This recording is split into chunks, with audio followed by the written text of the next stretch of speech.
Good day, ladies and gentlemen. Welcome to our 5 minutes online broadcast for today. The title of our broadcast today is The Case for Fasting. We're trying to make a case for fasting, which is like an abandoned virtue in Christianity today. Many Christians are not seriously fasting. People feel that you don't need it. It's a waste of time. It's an hunger strike.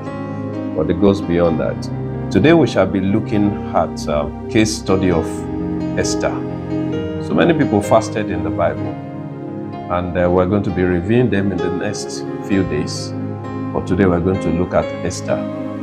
Fasting is a biblical practice, not only practiced by the church or Christians, but by other religions. So even though in our days today, many people have relegated fasting to be something you do under emergency situation. And even the unbelievers are even doing fasting more than the believers. We're going to make a case for fasting and the importance of fasting in the life of every Christian, such that we can achieve the benefit of fasting in our life. Our text is taken from the book of Esther, chapter 4.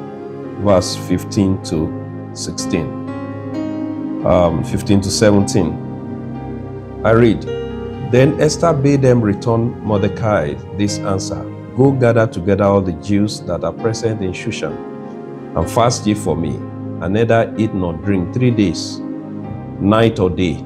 I also and my maiden will fast likewise, and so will I go in unto the king, which is not according to the law.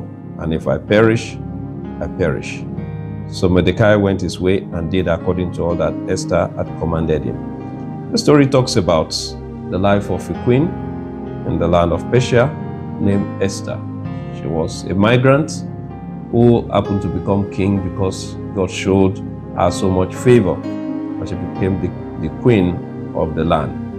But these people were threatened by the second person in authority named Haman, who threatened not just to seek vengeance on Mordecai, who he felt did not regard him, but wanted to exterminate the whole Jewish race. And because of that, he made a proclamation that every Jew must be killed on a particular day.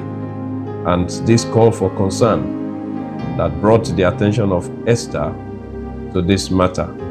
His uncle Mordecai has to send for Esther, and I said, you have to do something. And what Esther has to do was a risky business. He needed to approach the king to get a consent, even get an attention from the king. And in the process of this, he understood the law of Med and Persia, that if he approaches the king without the king inviting her, then that is death penalty straight.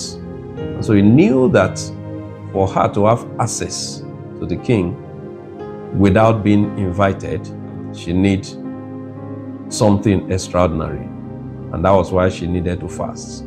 And if you look at the type of fasting, you would think what she was doing was a small thing, just to go to the king who happened to be the husband. I mean, looking at her antecedent, the former person that was before Queen Vashti lost that throne because she refused to come when the king summoned her. But now, somebody coming when the king has not summoned her is also a very terrible offense in the land of Persia. And so she summoned everybody, every Jew in the land must fast and pray. And the term is that they must pray and fast. They must not eat or drink for 3 good days, day and night. They must not drink water. They must not. And that was the seriousness of the matter. Fasting is a very critical issue in the life of every Christian. What fasting did for Esther and the Jews in those days was to give Esther access. Many of us have been looking for access in life, access to king, access to ruler, access to authority. We have so many people in our lives that can help us, but the problem is we do not have access. The fact that you see everybody talk to anybody does not mean you have access to his or her life. You might have access to him, but you might not have access to his pocket. You might have access to him, you might be meeting him on the road and interacting, we might not have access to his mind. Esther needed access to the king because for 30 days, are recorded by Esther, the king had not invited her. How difficult is it for you to have a husband and he is the king and you are the queen, and for 30 days he has never come to say good morning? You can't even go to him and say, King, good morning, I just come to say hi. And that was how bad the situation was. And if you now dare to go to the king can say death penalty because I did not call you. That was the situation. So in life, fasting gives access. Fasting gave Esther access to the king. Fasting can give you access. This year, 2023, is loaded with so much blessing. If you don't have access to the year, you'll just be roaming about the bush. It might cost you your life. It might cost you your job. It might cost you so many things. God needs to give you access as his child into the year 2023. And that is why you need to fast and wait. There are people that are positioned in January, February, March, April, May, June to help and bless you in this year. But the problem is if you don't have access to them, you might not get the blessing and it will not be God's fault. But you might think that you need to network yourself to get access. But even before the network, if God did not open the door, if he did not open heaven unto you, you might even meet somebody who might tell you no. Esther's access could have been a no from the king. But the moment she saw the king stretched forth the royal scepter to Esther and I said, ask me whatever you want, up to half of my kingdom. Meaning the kingdom was waiting for her, up to half was waiting for her. She never asked the king for anything, but just seeing her, that favor rubbed off on her.